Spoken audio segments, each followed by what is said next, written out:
I'm focused on this theory cause it keeps me from his fire. The Holy Ghost was with me, so my fear I leave behind. My sins were all diminished when he took that breath and died. And if you think I'ma give up on my God, the devil is a lie.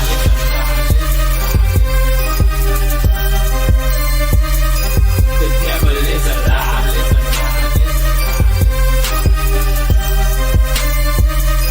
The devil is a lie.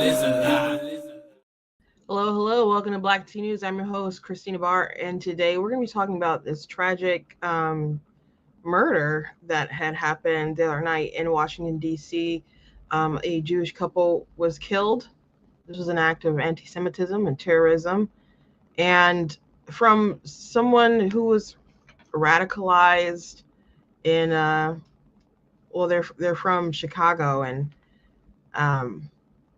it's just been fed a lot of the rhetoric that you see online and in the news and on college campuses. And he took that, unfortunately, to some people who ended up being his victims, and lives are lost.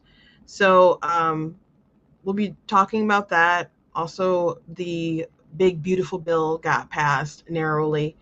And there's one of the biggest takes I see are a lot of libs being angry about no tax on tips, because it's on cash tips, and they don't understand that the cash definition from the IRS still includes like debit and credit. So there's a lot of people making silly little videos today. So we'll be talking about those things today and some other stuff. But before we jump into everything, I want to encourage you guys to go blackteanews.com, check out different content on my website, articles, videos, etc.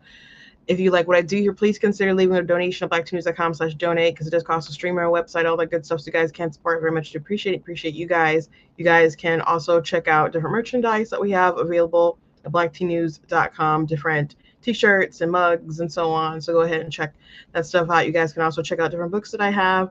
I have a link in the description of watching on Facebook or YouTube that'll take you to the Amazon page where you can see some of my stuff, like The Color of God's Eyes, that series. And that's really where I got a lot of good feedback when I went to Comic-Con this past weekend, and people really loved it and thanked me for writing it and couldn't wait for the next one. So, you know, I write some good stuff. I encourage you guys to check it out.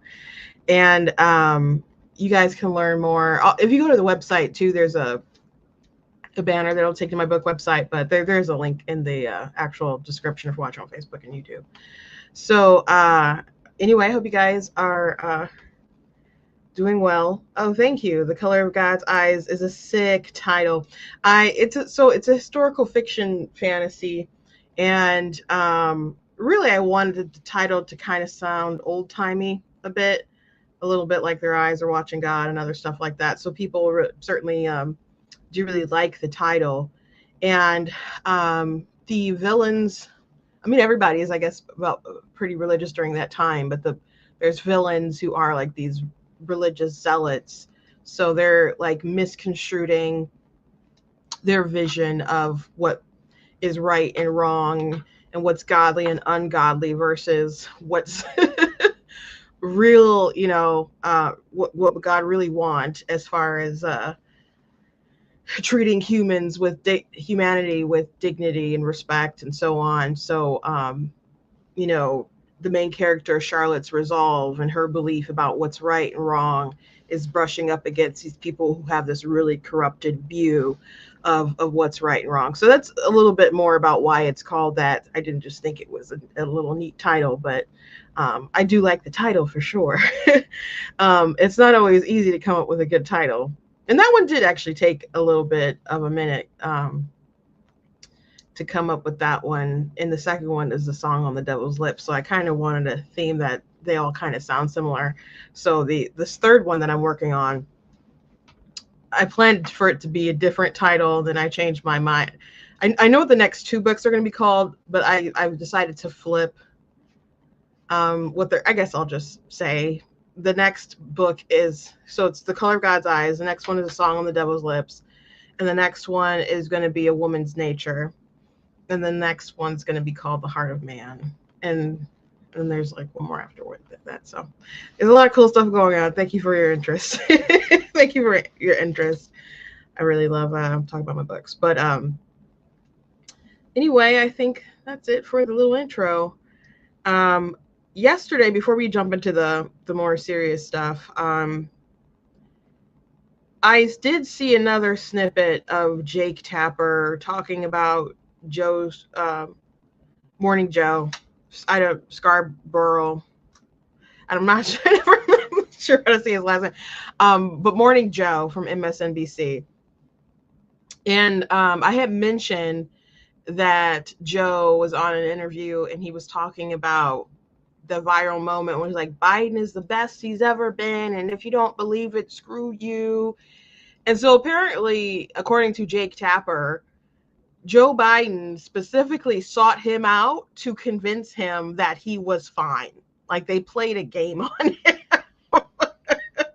So it makes the context of everything so much funnier and really gross, but also just a little funny too, because Joe, went through the other day. I mentioned I watched like a 12-minute interview with him explaining that time and how Biden talked to him on the phone for a while.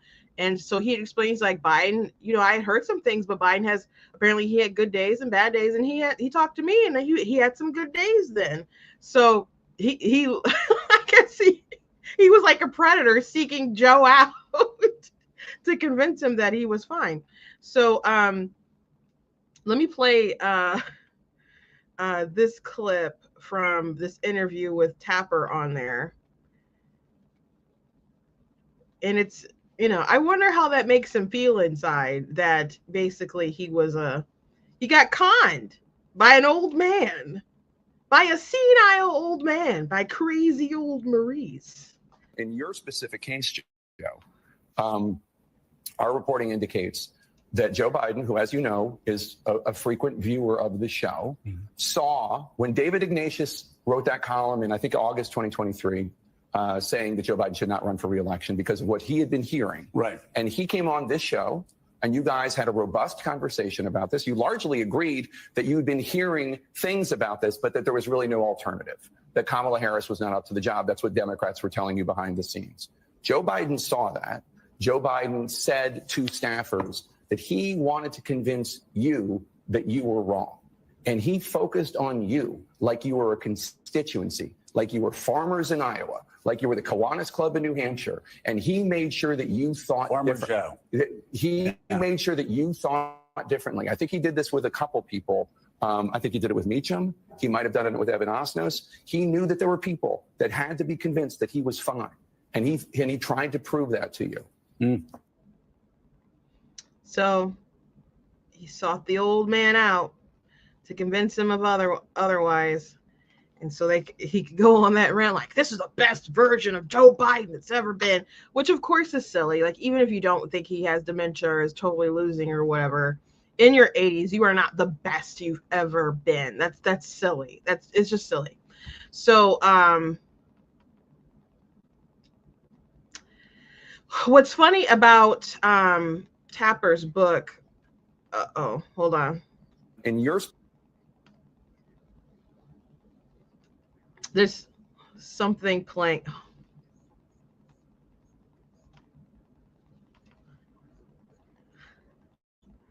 I'm sorry, hold on. Give me 1 second. I was on my sister's laptop and all of a sudden I heard something about Wendy's in my ear. She was watching Food That Made America. And I'm like, this is not in one of my tabs. Like, what's going on? So I just needed a second. I'm gonna have to be like, Katrina. Anyway, something that's interesting about Tapper's book, I did not buy it. People in the comments were like, don't buy it, don't buy it. One of the people that I do follow did read the whole thing, and they said the thing that was really shocking about the book is how little it mentions the media. It mentions the media very few times, and he started marking like only Jen Psaki was mentioned. Like in the back of the book, they'll like there's different references for different people. Jen Psaki had 2 mentions, and his other press secretary, Jean Pierre, she only had 2 mentions as well. So it's kind of strange. It's kind of strange if you got a book about Joe Biden and people covering up his mental decline that you wouldn't mention Jen Psaki more or his other press secretary, especially since his former press secretary went on to get a show at, on the news and stuff. So it's not really making a lot of sense. So they're pointing out a lot of the cover up that went around, the scenes for people who worked in the Biden White House and his campaign and his circle like that. But what about the media and the job they did to cover such things up? So if there wasn't a real sort of mirror held up to say these people didn't do their job, then this is not a good enough critique. It's not a good enough bombshell. And how can you talk about the original sin, that's the title of it, and not lay out the sins of the media? Especially when Jake Tapper is one of those people who acted a fool himself in order to push, to hold up this lie. I've been talking about this for a few days, but I did write an article about the Laura Trump interview. And so I recommend that you guys go look at it and share it and stuff. But he set her up to berate her, to slander her as if she was mocking him because of a disability, because he has a stutter. And when she tried to say, no, like it's because he has cognitive decline, even if she were wrong about him having a cognitive decline, he decided to not believe her and to insist that she was trying to make fun of a stutter. And that was the rhetoric that the Biden campaign was pushing during the 2020 campaign, if you recall. So when people were like, oh, Joe Biden, he messes up, he fumbles, and like, oh, that's just his stutter. They even, like at the DNC convention, I think it was, they even had this video about with this kid and like, I got a stutter, Joe Biden has a stutter. They were really, really trying to push that angle. So I guess in the event that you did criticize him misspeaking or messing up and all sorts of other things, they could be like, how dare you, you're making fun of a stutter. And that's what he participated in. So that's the latest article I just dropped on blacktnews.com. So you guys can go ahead and share that around. But he's not innocent. None of these people are innocent. And it's really gross that they would not mention the media and the big role that they had to play. But what's also really disgusting about how much airtime they've been giving this book and Jake Tapper and his colleague who helped to write the book is that if someone on the right had written this book, let's say someone who covered a lot, let's say Megyn Kelly wrote a book about Biden's decline and people started chatting to her about it for whatever reason, and she started getting some sources, did a lot of interviews with people, started compiling this stuff and made it very comprehensive. And of course she would talk about the media and their cover up and all this kind of stuff. Even if she didn't talk about the media and their cover up, let's say she put out a book, do you think CNN would be covering it? Now, of course, CNN is covering it a lot because it's one of their anchors. I wouldn't be surprised if they were getting a piece of the pie. I don't know if it's being like, I know Fox, for example, if their people do books, they want them, if you're going to keep talking about it on their network or whatever, they want it to be like under their imprint or something. So I would assume CNN has something like that similar going on one way or another, and that Tapper's book is supposed to be profitable for CNN itself and not just Jake Tapper and his colleague. But I understand that they are promoting it because it's one of their guys, sure. But he's been going on a lot of different places, especially like on the left. He went on, Megyn Kelly's show, but like a lot of left-wing people have invited him on so they can go and promote their book and do the media circuit. If Megyn Kelly had written this book, do you think they would have given her equal time or anything close to it? Do you think they would have helped her promote that? The snitching and the squealing and no, they're patting themselves on the back for exposing something that they covered up without pointing the fingers at themselves and holding themselves accountable. And it's really gross. It's really gross. Again, they don't deserve any credit. And I, unfortunately, hate to be a pessimist, but I think mostly these folks are going to get away with a lot of the things that they have done, unfortunately. So anyway, let's move on. So yesterday, when I was at the tail end of my show, some of you who were live might remember, I had someone in the comments on YouTube who started to say that Israel is committing a genocide. And that conversation, I'm sure, came up because I was showing a video from Charlie Kirk. He was at Cambridge, and he was debating some of the students there. And there was one kid with red hair who was like, they're committing a genocide, and they're doing all these things, and I'm the one who's talking about morality. And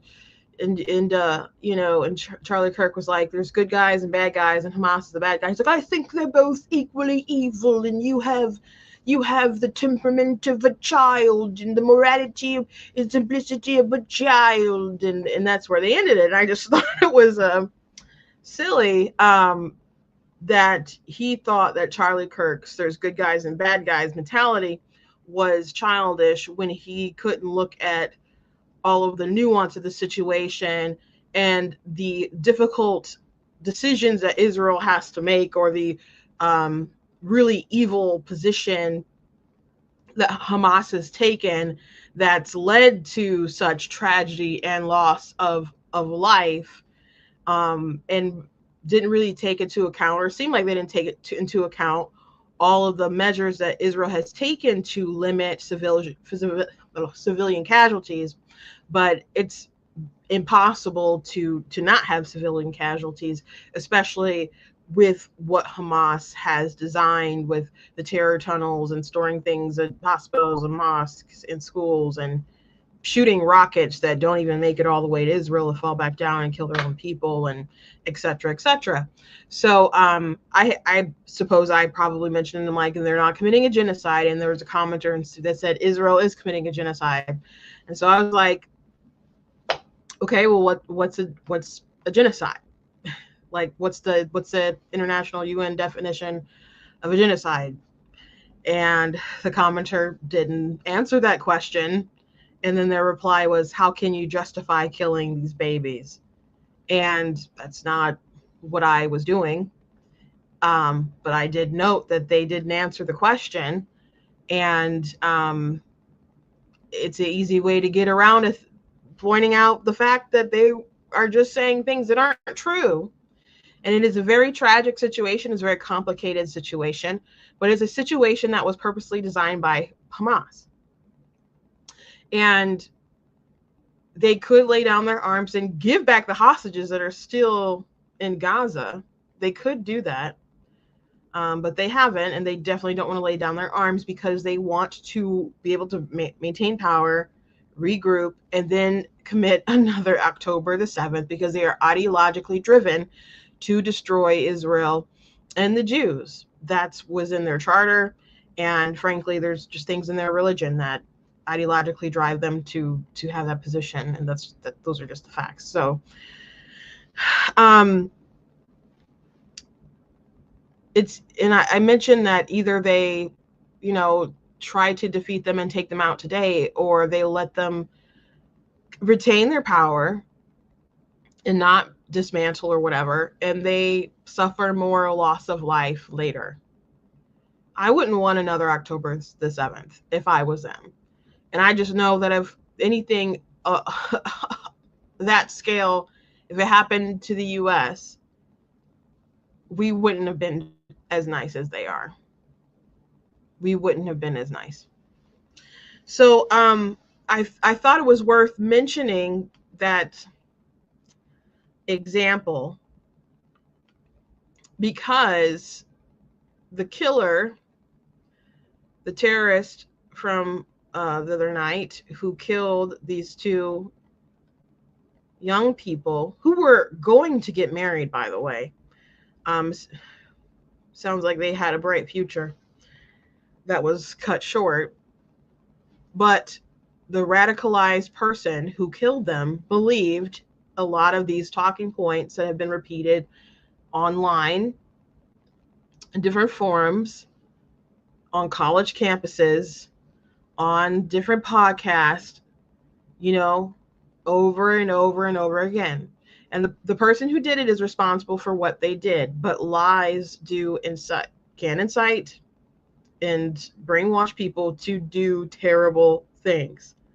Like there was a conversation about the N-word like a few weeks ago, and I said people just throw away like one of the things that I didn't like were people just kind of throwing out there that words, it's just a word, it doesn't matter. It's like it is just a word, it can't hurt anybody or whatever, but it can hurt people's feelings or whatever. But this idea that word, like it's just a word, like words don't matter. I'm like, words mean a lot. Like words, you know, they convey ideologies, they convey our meaning. We assign meaning to the words that we say. And there's certain words I don't like people say, why can't you just respect my pronouns? Because I would be adhering to an ideology. That's why you want me to say these certain words, and I don't consent to that ideology. I don't want to spread that ideology. I don't want to affirm that ideology. I don't want you to feel good about that ideology. I want that ideology eradicated. I want people to live in reality world. So I don't want to participate, and I don't want you to force me to participate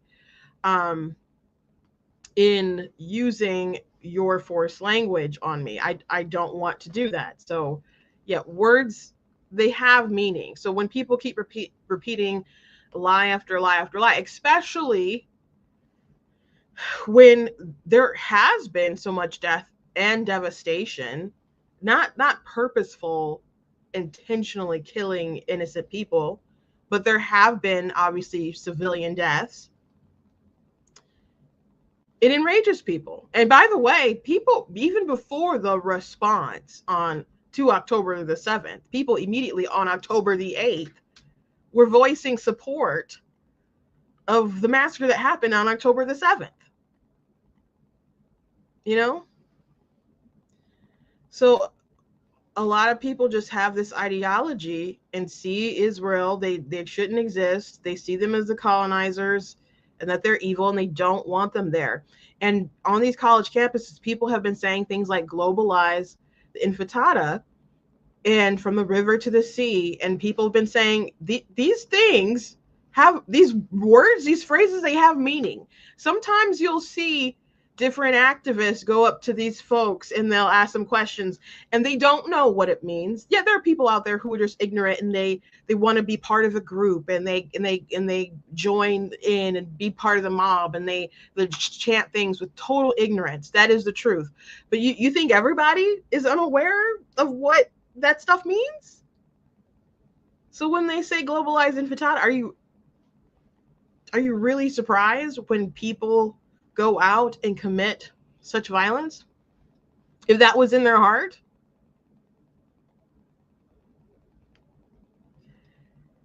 So I want to play a little bit of this statement that was made after they were killed. And there were just a couple of their whole lives ahead of him. He was going to go to Israel and propose to her, had just picked out a ring. I think he was fluent in I think they said Japanese, German, English, and obviously English, but I assume Hebrew too. I'm just listening to all these things. And I'm like, man, he sounded like a pretty accomplished young man. Thank you. Really, what I have to say this evening is thank you, Mayor, to your amazing staff, Attorney General Bondi, Chief Attorney for Washington, Judge Jeanine Pirro. The couple that was gunned down tonight in the name of Free Palestine. It's a young couple about to be engaged. The young man purchased a ring this week with the intention of proposing to his girlfriend next week in Jerusalem. They were a beautiful couple who came to enjoy an evening in Washington's Cultural Center. I will say this. We are a resilient people. The people of Israel are resilient people. The people of the United States of America are resilient people. Together we won't be afraid. Together we'll stand, and we're going to overcome moral depravity of people who think that they're going to achieve political gains through murder. On the way in, Ms. Bondi was kind enough to hand me the phone. On the other line was the President of the United States, Donald Trump, who told me that his administration is going to do everything it can possibly do to fight and end anti-Semitism and the hatred that's being directed, the demonization and delegitimization of the State of Israel. Together with President Trump, our Prime Minister, Benjamin Netanyahu, will stand together tall and firm, and we will confront this moral depravity without fear and with determination. And now we'll turn to taking care of the families of these two victims. And again, I think the American administration, the city of Washington, and the law enforcement officers who are on this case are going to get to the bottom of it and bring justice to this city, to the people of Washington, the United States, the people of Israel, who are here feeling confident and safe in the city of Washington and around the United States of America. Thank you. Well, I don't know if I'd feel safe in Washington just in general, but not in DC, not until they get some stuff together, man. But wigs me out too. I'm like, there's a lot of political events that I've been to. My sister, used to work at the RNC, and she's with the Trump campaign for a bit, and so, she's been to a lot of events like that. I don't doubt that there might be people that I know who were there, or at other similar events like that where something catastrophic like that could happen. And this guy, he's a 30-year-old from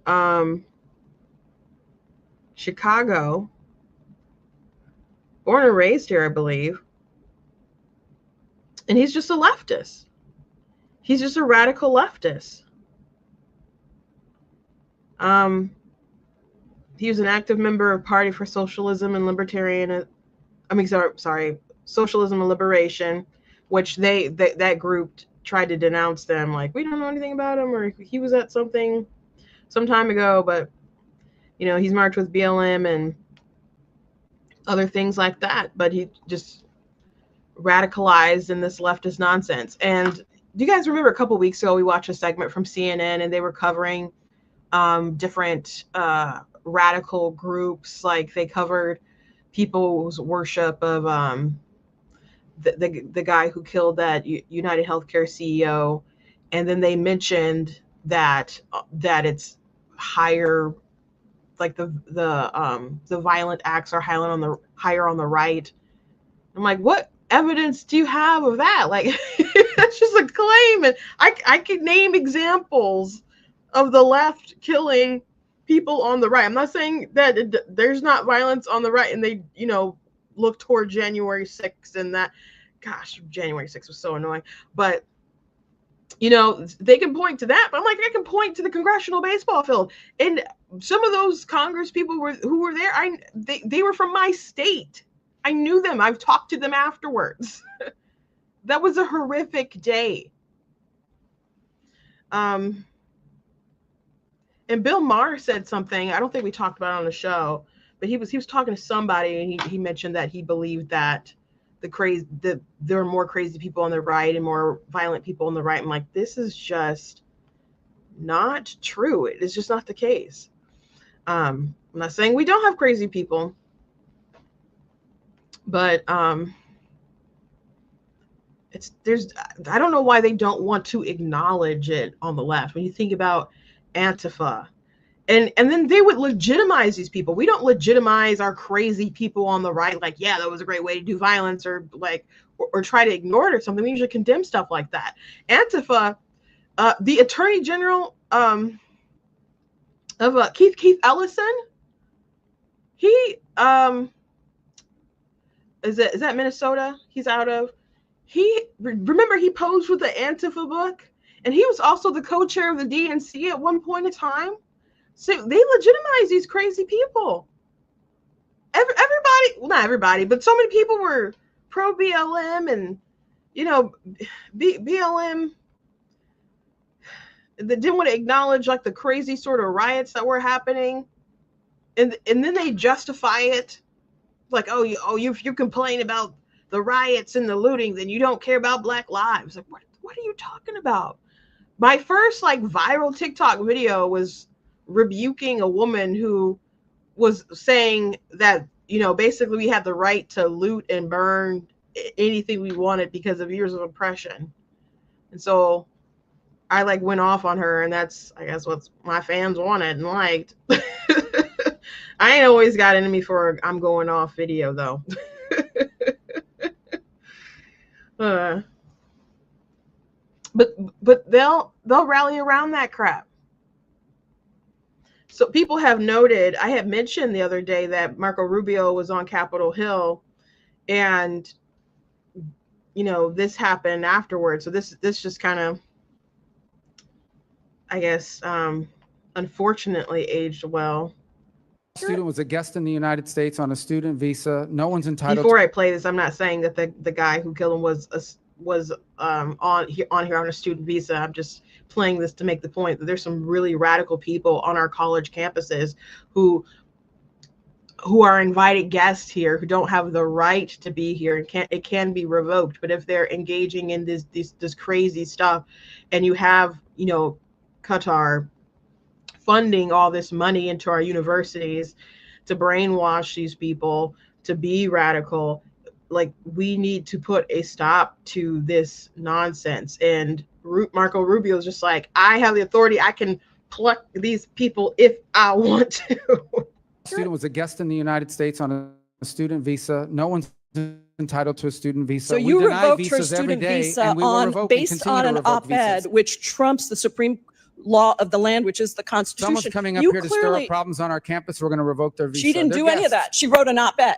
Well, she wrote an op-ed, and I'm talking to you about her particular case. Claims and your claims. Those are not the facts. You reclaiming my time. You revoked her student visa because proudly. she wrote an op-ed. And Would you revoke? revoke? We're going to do more. We will revoke the visa of anyone who's in this country as a guest. Are you going to revoke the visa of somebody who made that? The case, I'll look at it. I'm looking to get crazy people out of our country. Actually, it's not just about revoking. You actually, Secretary Rubio, excuse me, reclaiming my time. If these are legitimate law enforcement agents carrying out proper arrests, why are they hiding their identities? Because then radical crazies will try to hurt them. So the student was a guest in the United States on a student visa. No one's. Yeah, so that was some of the stuff going on the other day, and I love that he's just boldly like, yeah, we're gonna get rid of crazy. Yep, we're gonna do that. Yep, sure thing. I got the power. I'm gonna do it. So yes, Matt Whitlock had said this exchange feels even more important today. Foreign governments are using college campuses to push radical pro-terror propaganda. We have allowed way too much of it to fester through our own student visa program, and that is the case. That's true. And even like right after October 7th, there was it Harvard that had the letter. There's a bunch of people got together and wrote a letter basically saying like, we don't support about, it's Israel's fault for everything. And so then different business folks were like, okay, we want the names of those people, and we're going to start blacklisting them. And Megyn Kelly and Candace Owens got into a big back and forth about that, and Candace Owens was sticking up for the kids, saying the Blame Israel group. And I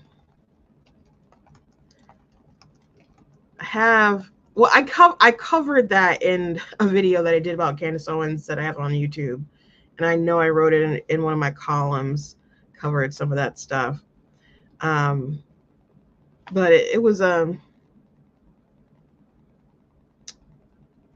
So employers should be allowed to blacklist Hamas apologists. I wrote an article about that specifically. It was Harvard. It was Harvard. That was who had signed that letter with all the different students.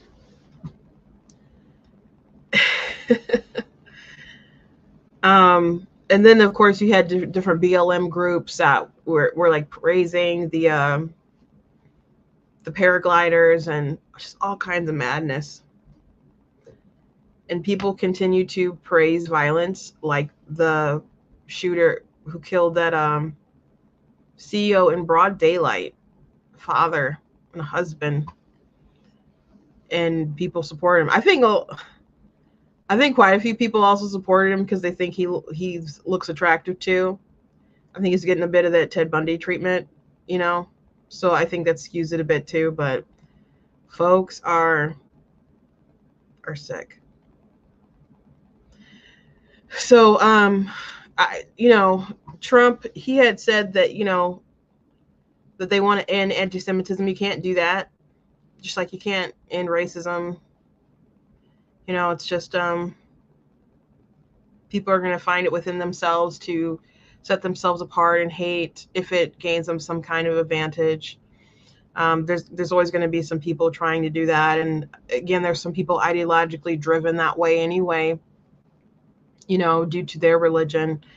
So you can't get rid of it. And that's something that we're going to have to deal with. But hopefully,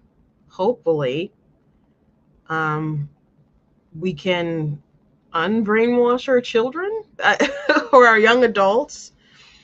Hopefully, but I don't know.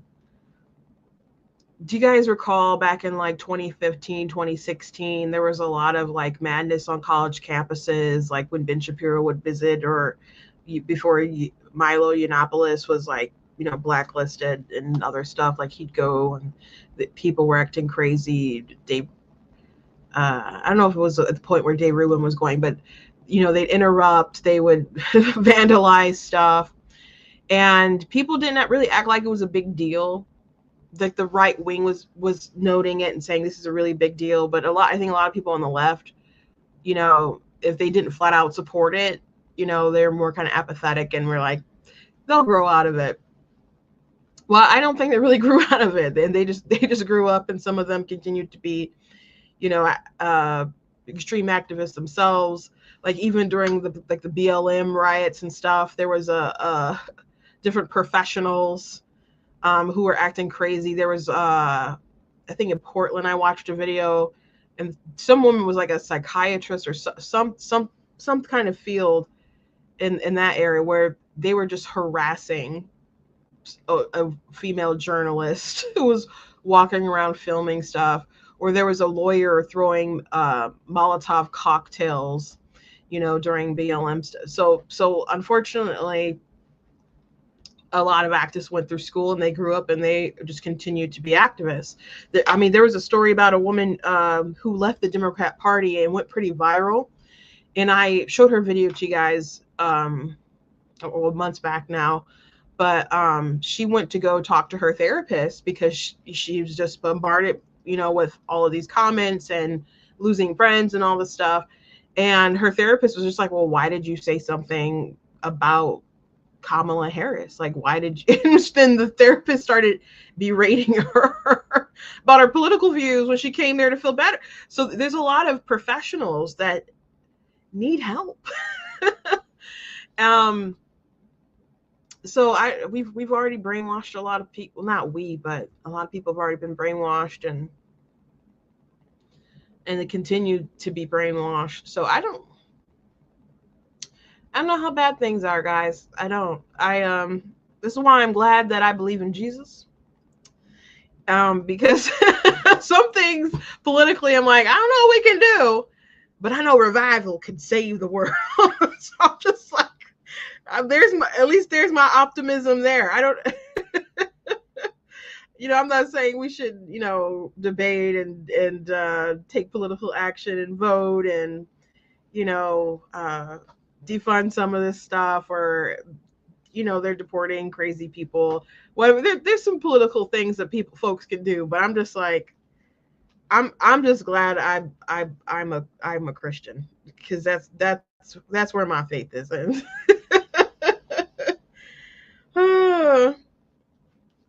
That's where my faith is. Anyway, this poor couple, whole life ahead of them, just gone because of hatred. Anyway, let's move on. The big beautiful bill did pass the House, and it narrowly got by. One Republican abstained. I think some missed the vote, but Thomas Massie had some words about it. I'm going to go ahead and play Thomas Massie. People are always mad at Thomas Massie, but I guess at least he sticks to his guns. I am disappointed that we don't cut more things, that we aren't as responsible with our spending as we ought to be. That is upsetting to me. And I know a lot of things we are kicking the can down the road. I do want tax cuts extended. I do want people to continue having tax cuts and corporate tax cuts and other things like that. I do want that, but we have to be more responsible about the things that we spend. I've said many times that I've never expected Trump to be the guy who's going to be like the Tea Party person who's going to just cut a bunch of stuff. This is a guy who pees in golden toilets. I just don't think that's in him. Like, the great thing about him before, he's like, we're gonna cut this regulation, and I think that's great. You unchain businesses and you let them, be able to work and do what they need to do. Though some of the tariff stuff has, kind of messed some folks up a bit, but at some point we're gonna need to get some spending under control, and so Massey's upset about the spending. Gentleman from Kentucky is recognized for 90 seconds. Well, I'd love to stand here and tell the American people, we can cut your taxes and we can increase spending and everything's going to be just fine. But I can't do that because I'm here to deliver a dose of reality. This bill dramatically increases deficits in the near term, so our government will be fiscally responsible 5 years from now. Where have we heard that before? How do you bind a future Congress to these promises? This bill is a debt bomb ticking. Congress can do funny math, fantasy math, if it wants, but bond investors don't. And this week, they sent us a message. Moody's downgraded our credit rating, and the bond investors who buy our debt and finance our debt demanded higher interest rates on the 10-year note, 20-year note, and the 30-year note. What does this mean? Very soon, the government will be paying $16,000 of interest alone per U.S. family. And what are we telling them? Instead of taking care of that problem, we're going to give you a $1,600 tax break. Under the taxing and spending levels in this bill, we're going to rack up, the authors say, $20 trillion of new debt over the next 10 years. I'm telling you, it's closer to $30 trillion of new debt in the next 10 years. Mr. Speaker, we're not rearranging deck chairs on the Titanic tonight. We're putting coal in the boiler and setting a course for the iceberg. If something is beautiful, you don't do it after midnight. I oppose this bill. Gentleman's time has expired. Gentlemen. I wonder if, I would assume those are probably Democrats clapping because they were in opposition for the bill. I can't imagine that many Republicans publicly clapping like that. Maybe I'm wrong, but Democrats don't mind spending either. So that's just, theater if they're clapping. And they don't mind spending, and they're never doing much cuts themselves. One day, hopefully, people will solve different issues. But something that was interesting, no tax on tips ended up passing. And so it says, that you get no tax on tips on cash tips. So there's a lot of videos on TikTok from different liberals who are so upset, like, oh, they told you there's no tax on tips, but it's only cash tips. And they're like, who gets tipped in anything that's not cash nowadays? Most things is credit, and Trump, he wouldn't have got elected if he told the truth, and blah, blah, blah, blah, blah. And so there's one guy called the older millennial. So a new guy started an account called the anti-older millennial or whatever. So he made one of those videos too. So older millennial ended up replying to it. And this one was the first one that I saw. And he said the thing about it's just cash. And he's like, you could have Googled it, right? Because according to the IRS, cash tips still include debit and credit.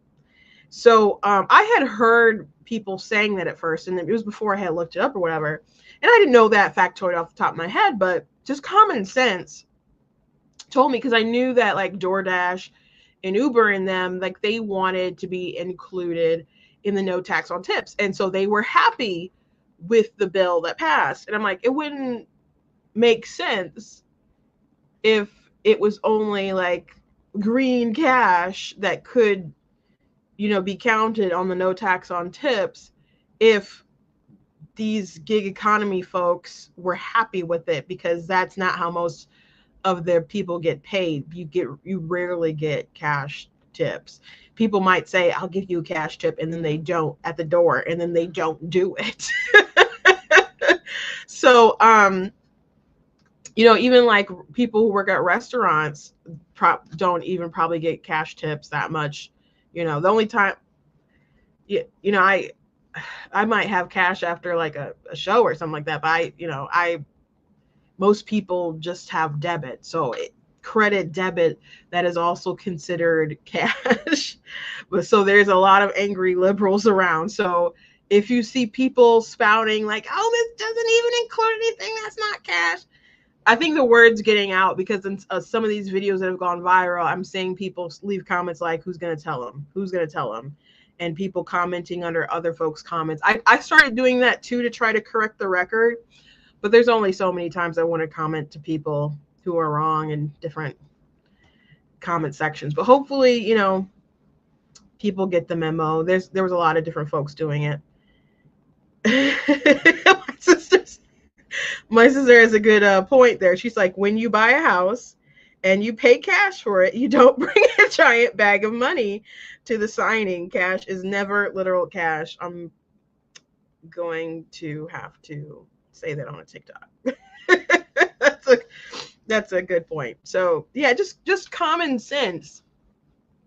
Because also it passed like 100-0. So the Republicans wanted to pass it. It was a campaign promise. And then Kamala started, making that promise too. She ripped Trump off because they sounded like a good thing or whatever. So they jumped on that, and it's a popular, campaign promise. So the Democrats went along with it too. So if it's 100-0, why would you assume that it has to be literal cash? Like, even if you didn't know the IRS definition, and it's not just the IRS definition, but the bill itself, like, will define it too. So that's going on in liberal land right there.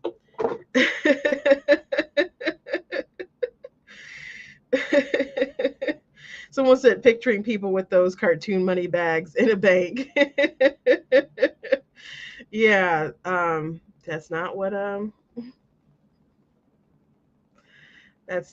people do. Someone said, can I turn my head from side to side? I don't know if that's anyway. Oh, I think that's someone else. I think you guys are talking to each other.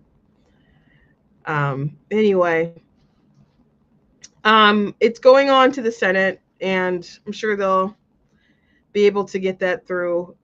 Again, one day we're going to have to figure out our debt and not just raise a ceiling and figure out Social Security. I know that day isn't anytime soon, and it's definitely not going to happen in the Trump administration, but hopefully one day in the future. But I guess kudos to Mike Johnson for being able to rally everyone around to get something passed, because it's a very slim majority.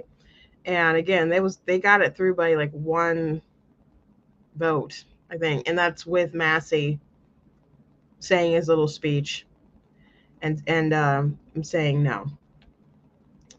So we'll see what happens. We'll see what happens. Anyway, I know we're ending a little early today, but that's about all I got for you guys today. There's still a lot of conversations going on about that woman who's brain dead. I know I told you guys that who's still carrying her child, and it's so interesting and sad, the conversations that I'm seeing from folks who just, like, I had wrote in a video comment, and I said the family literally wants this baby to live, and someone replied to me and they're like, that's not true. I'm like, yes it is. And I like quoted an article that said that they want the baby to live. I'm like, do you want the baby to live? And they're like, well, they don't have a choice whether the baby can live or not, so what else are they gonna say? I'm like, well, they do want the baby to live. Do you want the baby to live? And they just won't say that it's good that the baby's going to live, or that they want the baby to live. They're so dedicated, devoted to death. It's really sick. Like, I saw this video today of a mother who told her story. She was pregnant with conjoined twins, and they were conjoined. It was like they were hugging each other, and they shared the same heart. And so once the doctors knew that, they were like, okay, well, how do you want to proceed? And she was a Catholic woman, and she's like, what do you mean, how do I want to proceed? And they were talking about whether or not she wanted to terminate the pregnancy. And there were like 3 doctors who were like continuously asking her. And she's like, I'm not going to kill my babies. And at that point, they're like, either you're going to miscarry or you're going to deliver, which we'll have to deliver by C-section, and they won't live long afterwards. And so she's like, well, I will care for them the best that I can, and I'm going to just let them pass naturally. I'm not going to deliberately kill my children. And so she told a heartwarming story about what she had been through. And, you know, unfortunately, there's a lot of parents that will go through, you know, something like that. And I've read many stories, and I've talked about some of those stories. And of course, God is blatantly against abortion, of families, you know, being courageous enough to go through that process of carrying their children, knowing that they won't live long outside of the womb. But one of the fathers who told that story, you know, just said, I'm already a parent to this child, and it's my duty to be the best parent to that child while I can. So that was her mentality. And so she, I think, was able to carry them until about around 30 weeks and delivered them, and you know, had her priest in the room and a photographer and stuff, and just had, you know, some moments. And the doctor said that they weren't in pain, and this is how they developed together. Like, you know, this is the world that they've known. And so they, you know, but they just weren't strong enough to continue, you know, having that heart beat for both of the bodies and stuff. So the babies ended up passing, and there were some very comforting comments, you know, that were like, I'm crying, this is so beautiful, you know, you're so strong, etc. But there was a lot of pro-choice, like, I'm just glad you have the choice. And she just kept replying to people like, you shouldn't have the choice to kill a child. I'm like, oh, look at that, you had health care. And I wouldn't have done that, and then they were suffering. She's like, I didn't say they were suffering. Why are you projecting that onto me? Like, they weren't suffering. So these people, man, they love death. Anyway, revival, Jesus. Hallelujah. Just got to look to the Lord because this world is real ghetto. This world is real ghetto. This ain't my home.